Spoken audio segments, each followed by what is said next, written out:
Yeah, I'm not doing super great on the back talk front this episode. I think I failed both of them. Usually I'm better.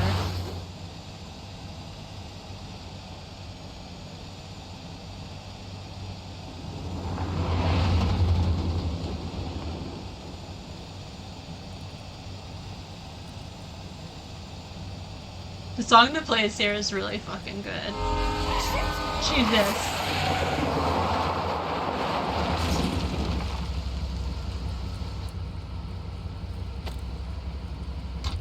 Oh, fucking shit. She almost ended up in like a car crash just like her dad. She almost got hit by like a giant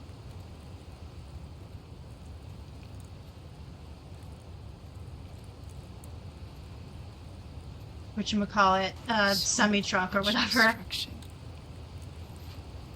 All because Rachel got angry at her dad, who's been lying to her all her life. And he's still Yeah. lying. Hey, being a dad's tough. That doesn't justify what he's done. I'm just saying, I'd probably do anything to keep you safe. Hey, Dad, Yeah? did you ever lie to me? I don't mean telling me that ashtray I made for Mom wasn't a piece of crap. I mean, like, really lied about something that might hurt me to know. What do you think? Maybe. That's the thing is like she'll never know, right? And I think that's what's really bothering her. I just don't know anymore. That's what makes it so horrible. James Amber, the perfect dad, and James Amber, the scheming asshole, would act exactly the same around Rachel. Oh, sweetheart, you're a terrible liar, so I couldn't have been much better, right? Would you love me less? I don't know. Depends on what it was. I guess it depends on what it was. That's the trouble, sweetheart. The truth's risky. And the idea of you loving me even a little less, I don't think I'd ever want to risk that. Well, maybe don't do anything that would Are you involve you really having ready to hear lie. the answer to your question?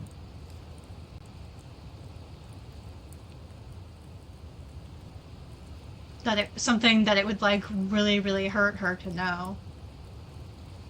And she might love you less if she knew. So that's the thing about this game. It's like it's always like, oh, like is it should you lie to protect people? Should you lie to like cover up like the truth if it's really horrible? Blah blah blah. Like is what a moral quandary. And it's like not for me. Like I very much do not find that difficult to think about at all. Like the answer is no, you should not. Absolutely not. Do not lie to people, even if you think it's for the sake of their own good or whatever. You just shouldn't lie. You have to be honest, even if the truth is horrible and painful and going to hurt people to hear. Ready as I'll ever be. Problem is, I'm dead. So how am I supposed to tell you anything? Yeah. That's it, right? That's the. That's the thing. Though there will always just be some things that she'll never know about her dad or conversations they never got to have. I wish you'd told me. When you could have. You don't like the perfect relationship we had? I wish you'd lived long enough for us to fuck it up. That line is so good and so interesting. I love that line. No way. My ride, my tunes.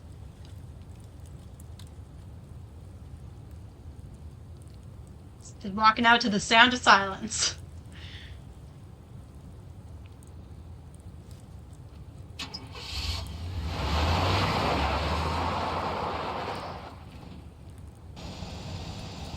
Am I seriously going in to face Damon Merrick?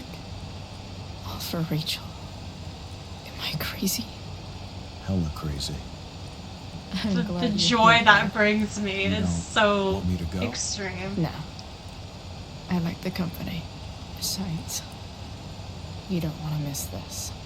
Things are about to get real.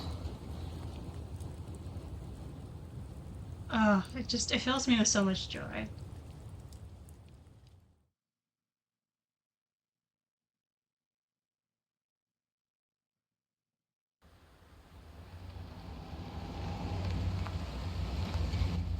Like, there's something about, like, Chloe speaking to what might be an hallucination of her father being like, wow, like, what am I doing? Am I crazy? And he's like, hella crazy. But, like, smiles at her and she smiles and it's presented, like, not as this, like, scary, bad thing, but, like, as, like, maybe kind of a good thing, or at least just, like, a normal thing. And, like, there's something to that, I think. Like, in the sense of like mad pride or mad liberation. That just entire scene makes me feel a certain type of way.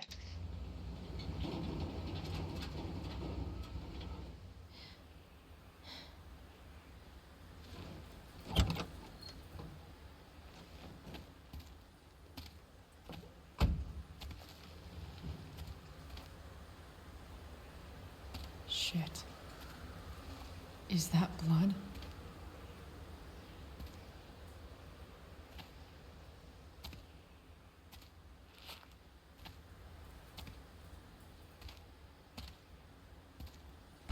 Frank? I mean, I wouldn't worry about him right now. We gotta keep our priorities straight. Frank!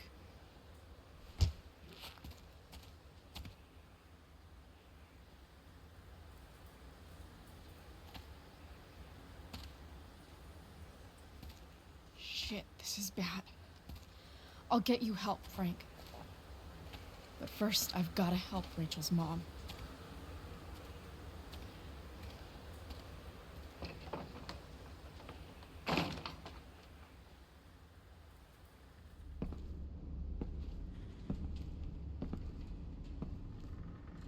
Spooky.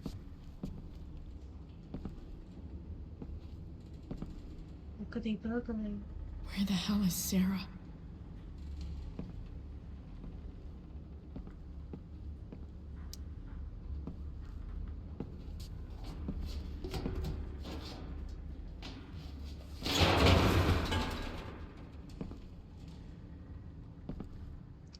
I think in order to, yeah, we gotta grab the knife to slash it.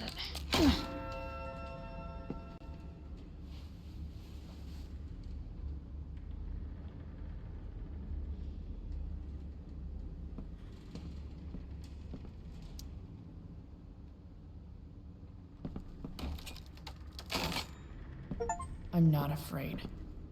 Nice. That's better.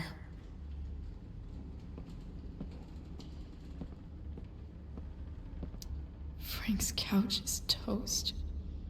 Well, sucks to suck. This game wants me to like feel bad for Frank, and I'm just like, nah.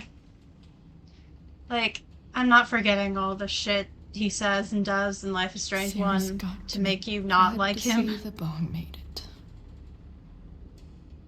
Just barely. You gotta believe me, and I'm not a goddamn snitch. Who the fuck told you that?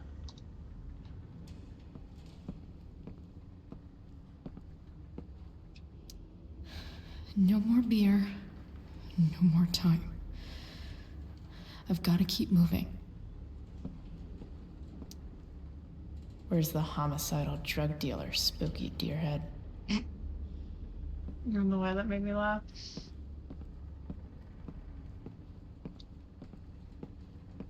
Maybe before we go in, we should read the journal. Max, I don't think you can know how you feel about someone until you almost lose them. Until you sit in a hospital waiting room frozen in place, yet somehow falling, silently, desperately pleading to hear their voice, touch their hand, make them laugh. Then you know. It was weird being with Rachel's dad and actually kind of nice. We were on the same team suddenly, and none of the other shit mattered. I think I can see why Rachel loves him. Got to check in on Mikey, spend some time. Got to check in on Mikey, spend some time with him and Steph. Oh yeah, and cheer Mikey up with some more hardcore nerd gaming. After what felt like forever, Rachel woke up. Even with everything that's happening, she's still focused on finding her mother. So am I. So I am too. Back from the dead, starring Rachel Danver. Here's the plan. I'm gonna dig around James's office, find whatever I can about her, and track her down so they can meet. I don't care how tough it might be. Chloe the bounty hunter. Max, I'm starting to think that lying is contagious. One lie leads to another, and before you know it, there's an epidemic. Case in point, Rachel's dad. Remember when I told you all about how he lied to Rachel, but then the truth about her mom came out? Yeah, about that. I guess the hardcore security should have tipped me off. I managed to break into his desk. That's when the lies started to pour out. I found letters from Sera to Rachel, letters James never showed her, never mentioned. And the checks that James has been sending to Sera, bullshit. She's been sending them back.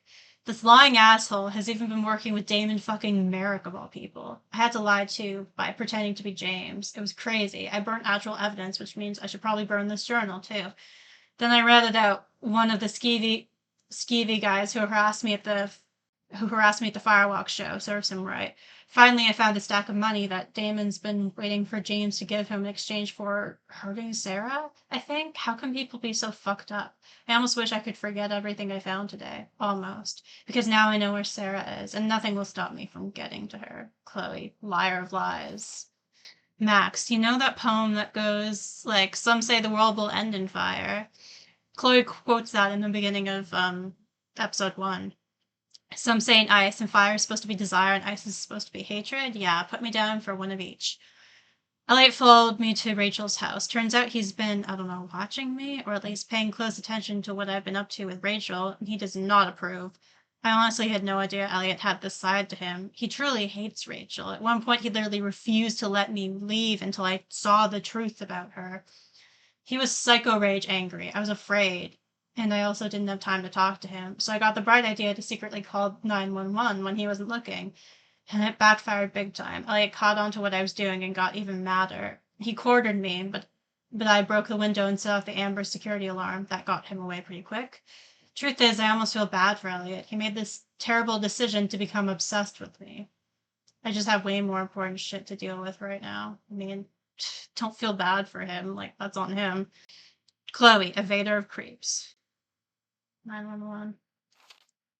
Max, so that thin line between real life and dream life I've been telling you about, I think it just disappeared. I saw my dad again, but this time I was awake. At least, I think I was. One moment I was speeding along in my truck, and the next moment I was standing in a burnt out forest talking to my dad. I wanted to know if he'd ever lied to me, the way James did to Rachel.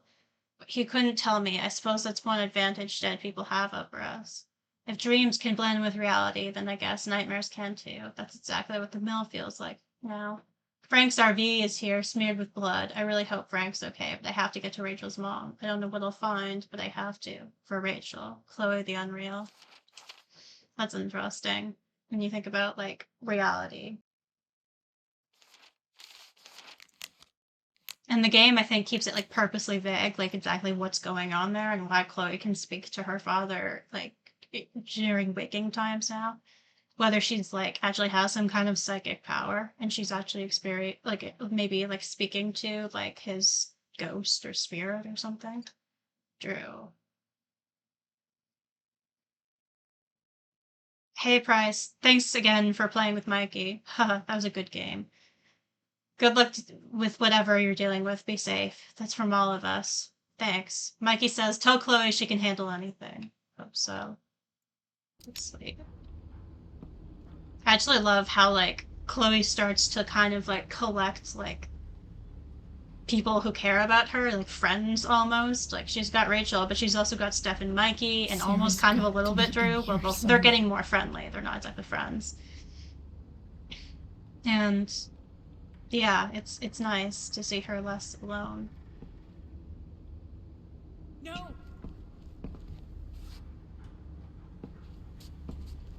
Shh. Everything's going to be just fine. Just a little longer, and all your troubles are going bye-bye. This is so unbelievably What the fucked up fuck? that James would hire Just Damon want to do meet this. My daughter. Can't you understand? Why Your does he? daughter? Jesus. So that's what he's worried about. Can't let the public know. The mother of his daughter is some junkie. I just want to see her. You don't have to. Shut up. James Amber wants you out of the picture. So that's what's going to happen. Like, if I don't know if he was This is so planning to messed like up. have her killed, question mark, or just have her like forcibly drugged against her will. After all, no one believes a junkie. No. He said you've been sober a year. Respect. It's hard to kick this shit. This is just really You fucking hard, can do this. really fucking painful to experience. Damon. What the hell are you doing here? Use I the got knife. the money right here. Your money. You might as well give it a go. We dropped the Want it? knife for a reason. How the fuck? Ah! Don't stop stabbing. Keep it up with the stabbing.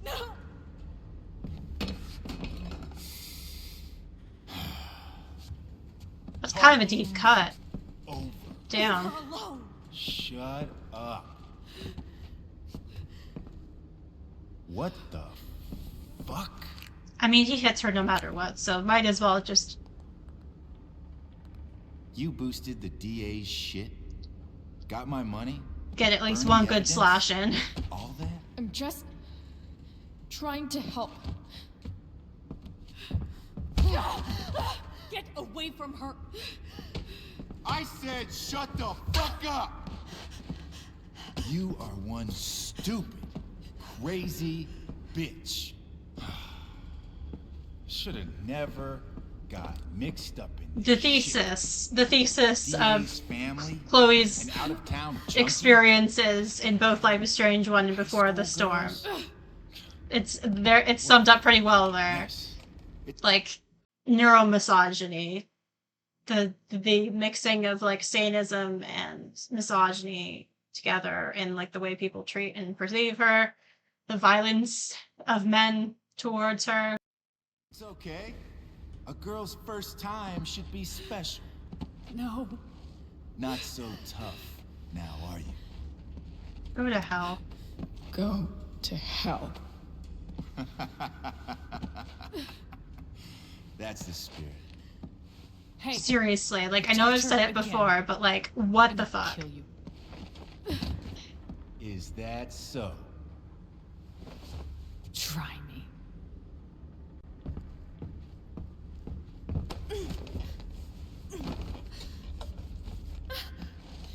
No. Go to your fucking happy place. Run. Let this be a lesson, kid. Make good life choices, or you'll end up like her. That's Yeah. interesting. Like the comparisons, What do the I constant do? like comparisons between Sarah and Chloe, and like make good life choices or you'll end up like her.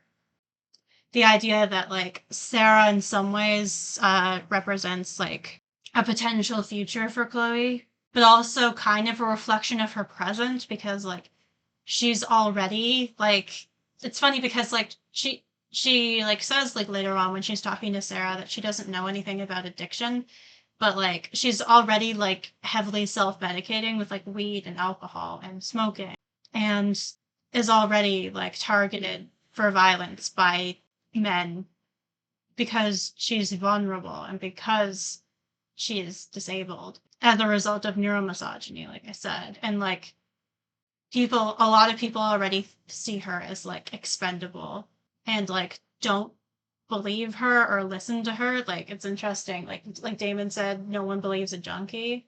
And like very few people believe Chloe when she speaks. Like David, Joyce, Wells. What did you do? I fucked you up good, didn't I? Guess you really don't know when to quit. Glad to see you back on your feet. Chloe. Frank. You don't really want to do this again, do you? Okay. Then I don't want to do this again. Come on, man. Fuck you. Why would he kick her again there? That was so fucking unnecessary.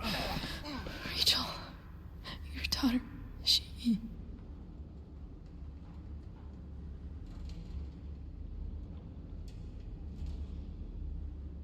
Like, in some ways, he's kind of similar to Jefferson in that way. He's created as, like, the stock villain who's just, like, a horrible piece of shit with no redeeming qualities.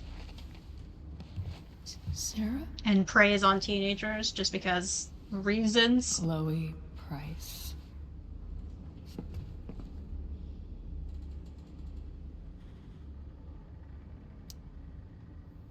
You know who I am?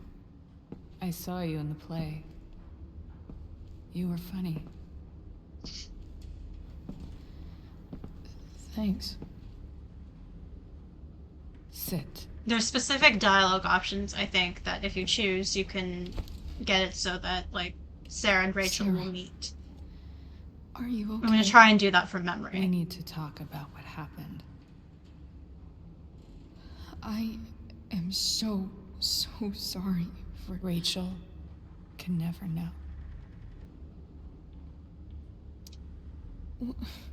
What exactly can't Rachel know? What James did. Hiring that thug. Shooting me up with... He's a piece of shit. And I promise that Rachel can never know.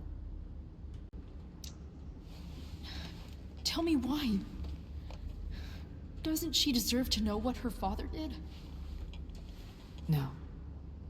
Rachel deserves a loving father.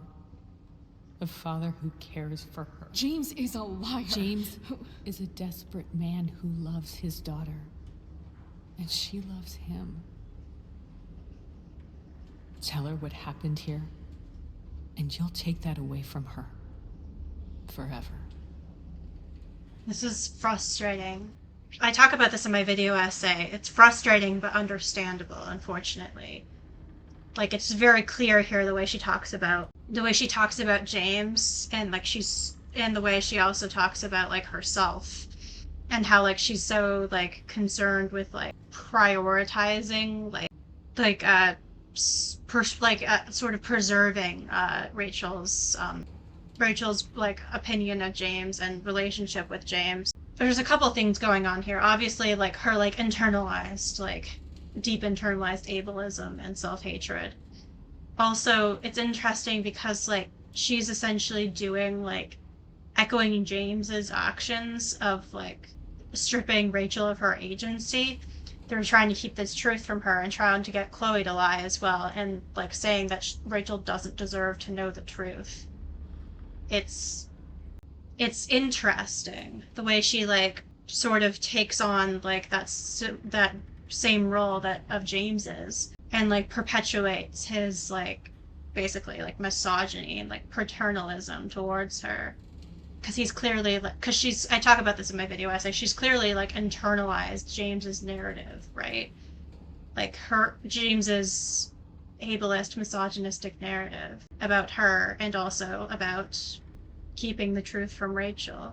There's something that I said in my video essay, like, I can't exactly remember how I phrased it now, but like, if you hear the same thing over and over and over again, then eventually you start, like, lies about yourself, like, are constantly repeated, constantly reinforced over and over again, then, like, eventually you start to believe it and start repeating it to yourself as well. And that lie completely takes root in your mind and papers over the truth. to the point where it's completely hidden from view or something like that.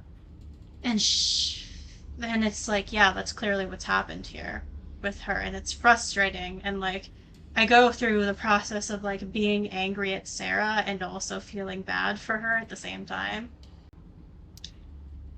And just what is James protecting her from? You? She wants to meet you, Sera. No, she doesn't. She wants to meet her mother. I can never be that for her. Why are you saying all this? Because James is right. He's taken something from me that I might not ever get back. But he's right. I'm broken. Yeah, it's just really hard to hear her talk about herself this way. Especially, like, I think I may have mentioned this before, but I am a recovering alcoholic. I've actually been sober almost 9 months now, which is insane. I never thought I'd get this far, but I have now. And I was actually watching this video essay about Rachel's character specifically, and the person was mentioning like parts of this game and talking about how like this scene and this plot point doesn't make sense because it doesn't make sense that it doesn't make sense that Sera would just give up on seeing her daughter after she fought so hard to see her and after she clearly like wanted to see Rachel again and be in her life. Like, it doesn't make sense that she would just like give up and completely do a 180 and see herself as like bad for her again and think that she should just stay away from her. And like, it frustrated me because like, clearly you're only saying that because you haven't had any experience with addiction. Because if you had, you would, no offense, but you would know that that's very much like how the cookie crumbles sometimes. Like, you can be so like strong in your convictions and like, I'm ready, I can do this, I'm doing this, I'm gonna be sober and stay sober, and I'm gonna be good and everything's gonna be fine, and I'm gonna keep going, I'm gonna like do whatever it is that I'm striving towards, whatever goal I'm trying to like achieve in my sobriety, and like trying to fix my life in whatever ways it looks like. And you can be so like sure that things are going to work out and so like, optimistic about it, and like, and you're strong in your convictions, like I said, and then like you reach like one setback, one slip up, and then all of a sudden everything just comes crashing down and you relapse, and then you're like, I'm a piece of shit, I'm a horrible person, I'm pathetic, I'm never going to be able to accomplish anything, I can't believe I ever thought I could do this, I'm never going to be able to do this, I'm nothing, basically, and you start spiraling. It's like so easy for that to happen. It's so easy for things to seem like they're going really well, and then all of a sudden, like, addicts will relapse for seemingly like no reason. And like, I guess I can kind of understand why that might seem confusing to people from the outside, but it makes a lot of sense if it's something you've been through. And like, if you don't know how like hard it is when like this narrative that Sera has internalized, it's a narrative that so many of us internalize because it's a narrative that is constantly pushed on everyone. Like, we live in a fucking society, and we live in a society that is deeply ableist, and we live in a society that hates addicts, hates alcoholics, and loves to demonize them. And it's very easy to internalize that, even when you're trying not to, even when you're actively trying to fight against it. It's like I said before, like, if you hear lies repeated, the same lie repeated over and over and over again, then it's very easy to start, like, internalizing that and believing it, even if it conflicts with what you know in your heart to be true about yourself. So I completely understand the way she's behaving here, and I completely understand why she's like seemingly like flipped and done a 180 or whatever, and the way it may seem like out of nowhere, but it's not, very much not out of nowhere. Like, it completely makes sense. I can't remember if the right answer here is everybody's broken or you're strong. Everybody's broken, Sera. Oh? Does everybody abandon their own child for 15 years? Does everybody take money to stay away?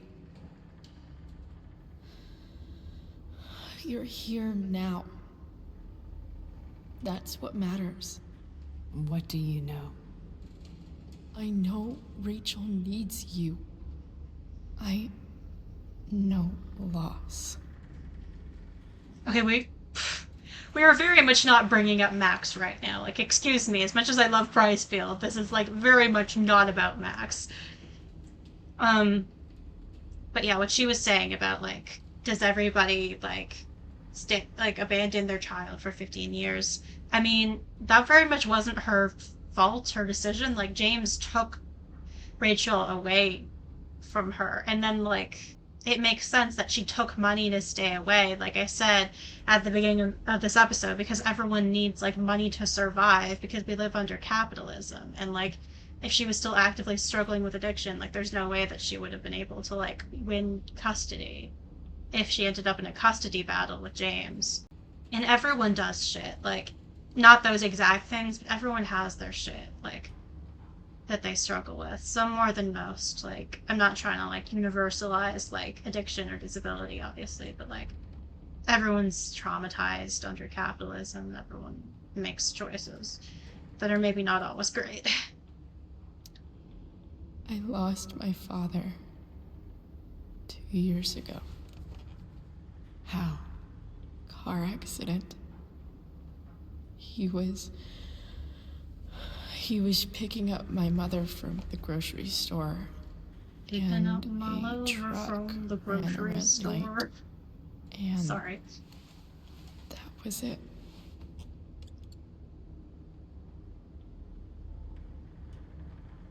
I'm sorry.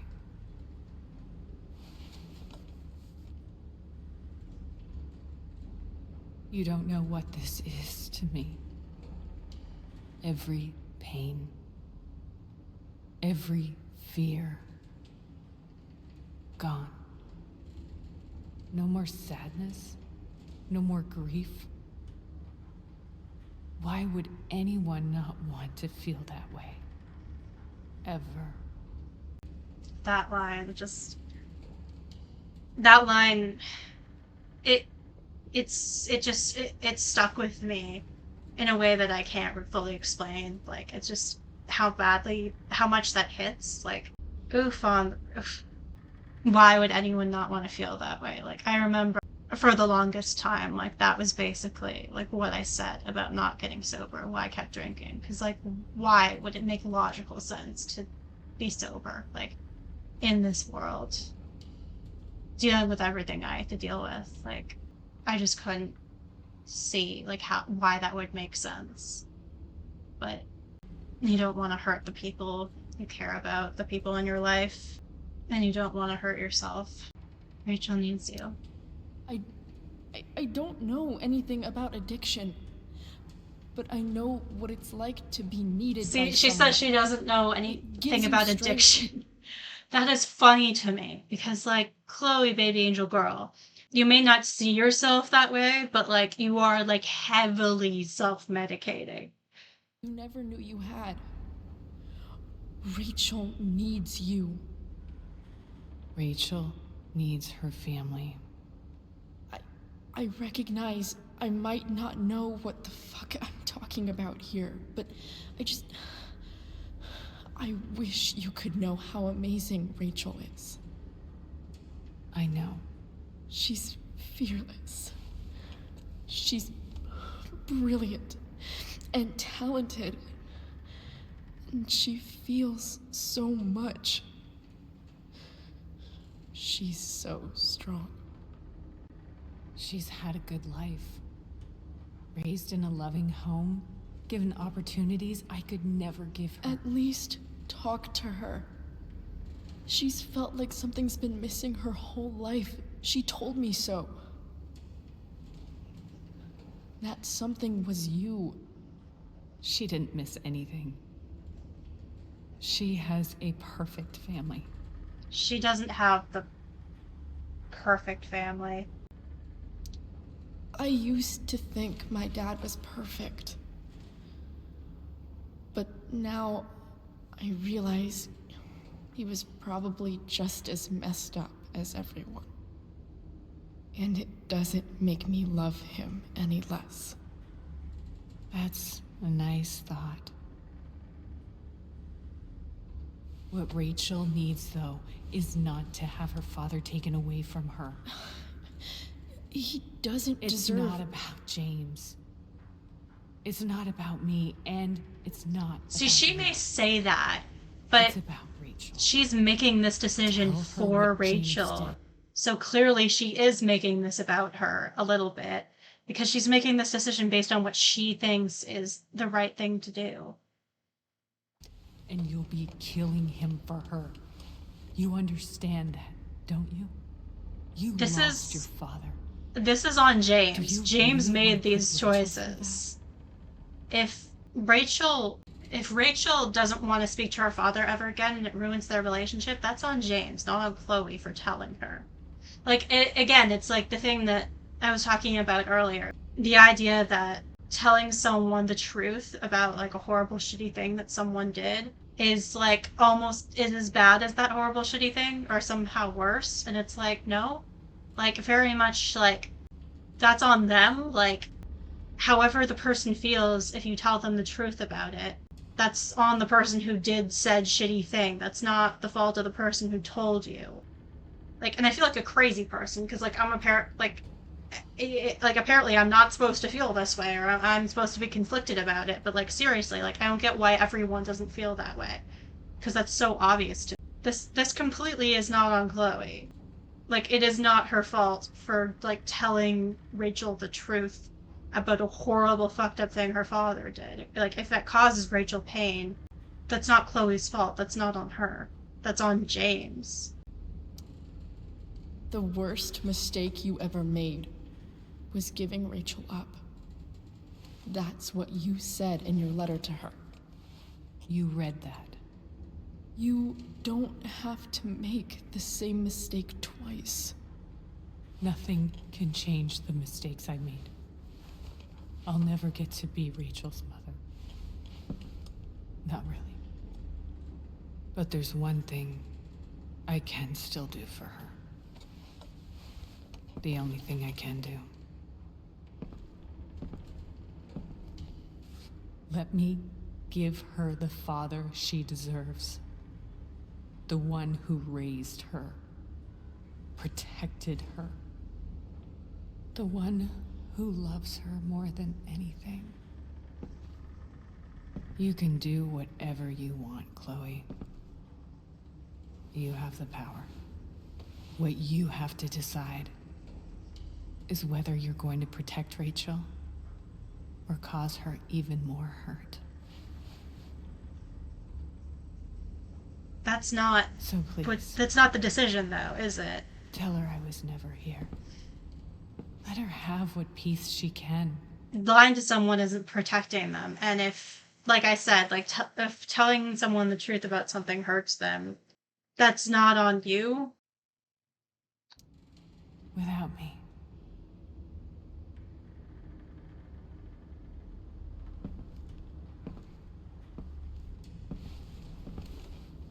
Wait!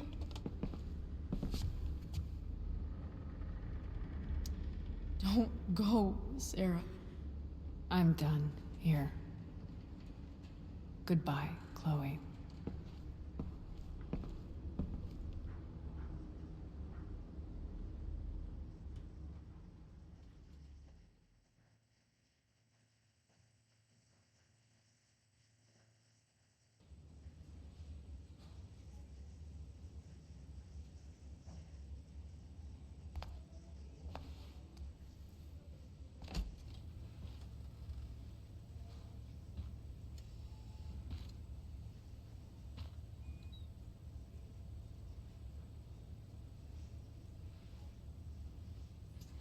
Hello? Hi, Chloe. Rachel's just fallen asleep.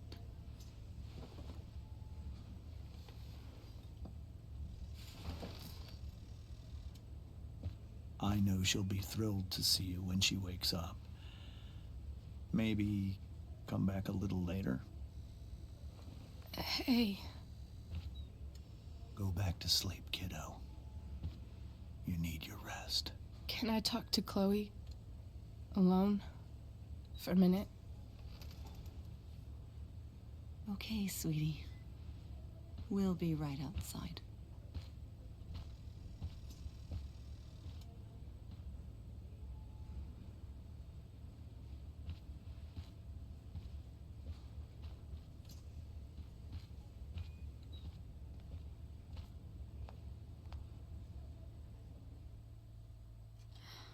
How are you feeling?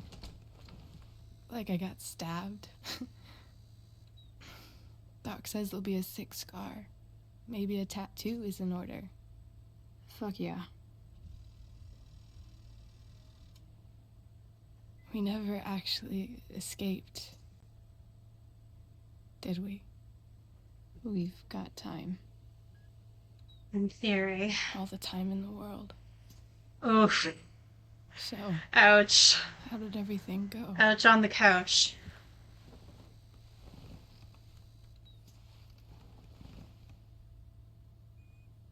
Well, I got kicked in the Rachel. ribs a bunch of times. I've got to tell you something.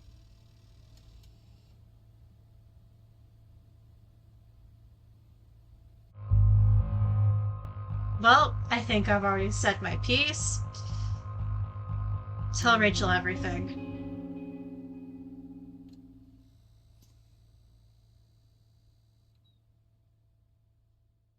And we're gonna have silence here, but Flaws is supposed to be playing, which is interesting.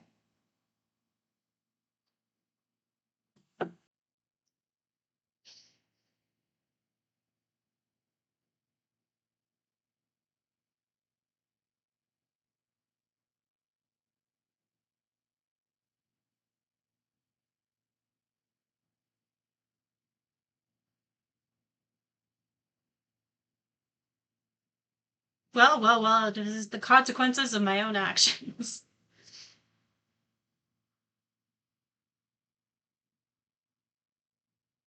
That shot, oh, that fucking shot. That shot is brilliant. It also reminds me of the picture of Rachel in the dark room that you can find as Max in episode 4 of Life is Strange, when Max is like, "Oh, Rachel's awake in this picture," and she looks fucking furious. She looks like that. It's such a it's such a good shot.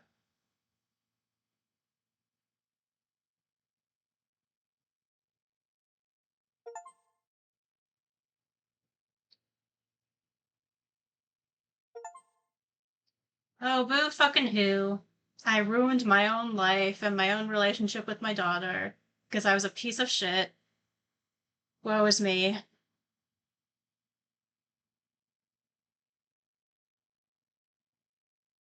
Seriously, how is Frank still alive? He was like wounded and Damon wasn't. Oh, puppy Pompadour. Such a cutie.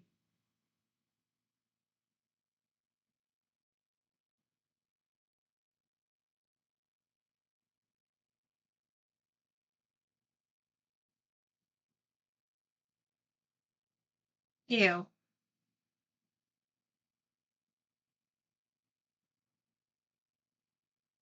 How long have they been dating for? Like, I don't think they've been dating for that long. Like, maybe a few months.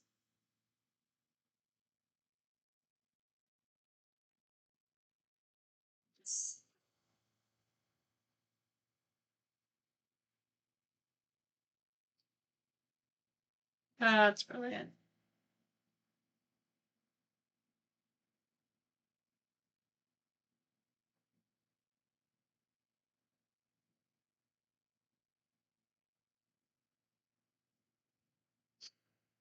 Oh, Drew's playing D&D with them. That's so cute.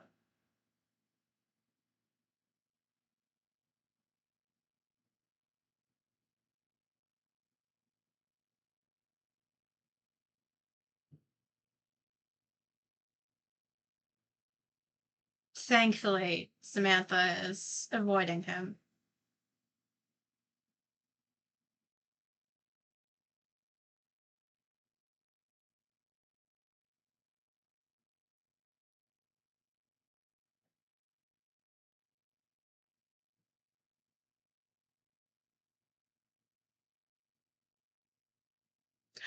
Oh, to have a hot girlfriend who picks me up in her truck after school. Them, God, the most, one of the most iconic duos, other than Max and Chloe, of course. Okay, now we're gonna see if I actually did this right, because I don't know if I did.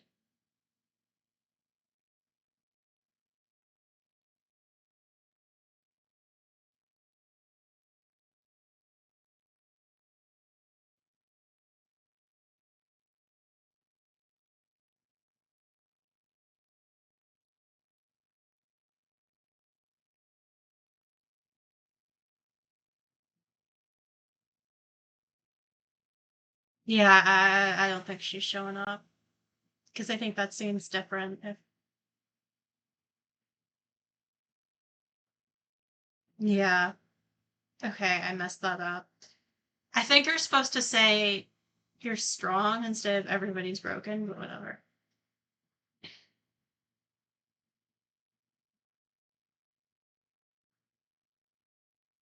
There we go. We got the full blue now.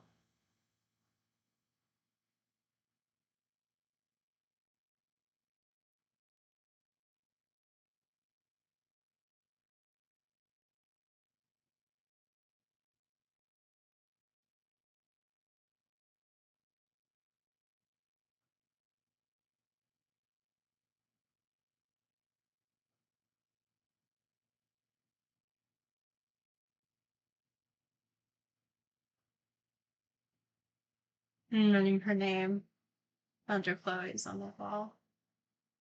Like how you find it in Life is Strange. Oh, it's cute.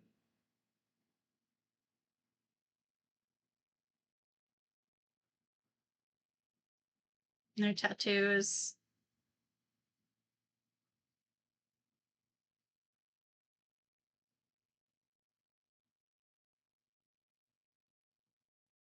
And they lived happily ever after, and nothing bad ever happened.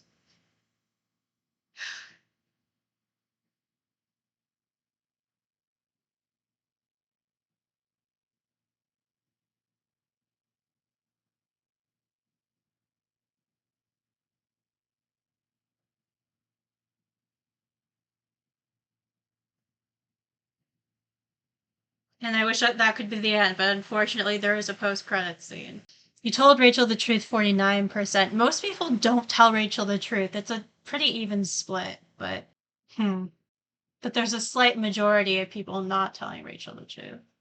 I think that those photos, I talk about this in my video essay. I think those photos are really interesting if you compare like the two of them like looking at each other and like being like there's a sense of like intimacy and like connectedness like between them as opposed to like Chloe like looking away from Rachel and like her like facing away from her.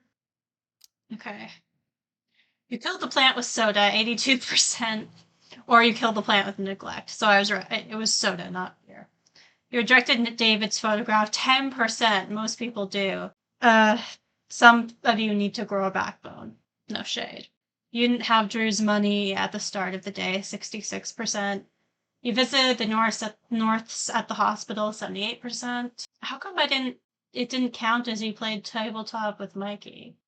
Because I did, didn't I? Weird. Okay. You didn't donate to the firefighters fund, 96%, because I had no money.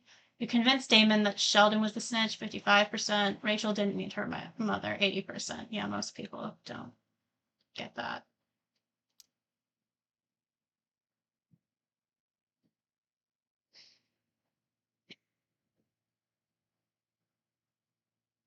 Oh my god, Chloe, my beloved being who cannot sit still.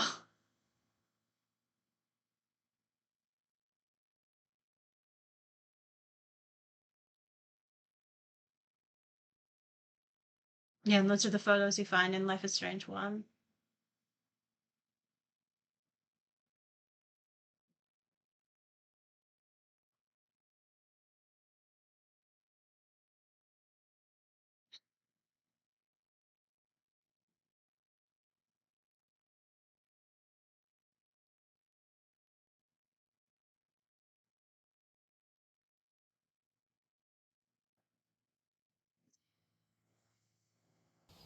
And that's it. That's it. That's Before the Storm. Yeah, I kind of hate the fact that they tack on that post-credit scene. Like, we didn't need reminding that Rachel dies. Like, we fucking did not forget. Thank you. I didn't need anyone to remind me. Like, way to rain on my goddamn parade. But yeah, this is definitely one of my favorite Life is Strange games. It's probably like tied between this one and Life is Strange 2, seriously. But like, honestly, I love them all so much. I was debating whether or not I should like make a joke about double exposure not existing, as I often do, but yeah, I love them all except for the bad fanfic that Deck 9 produced recently. And yeah, I think that's pretty much it. Thanks for watching this video. Bye.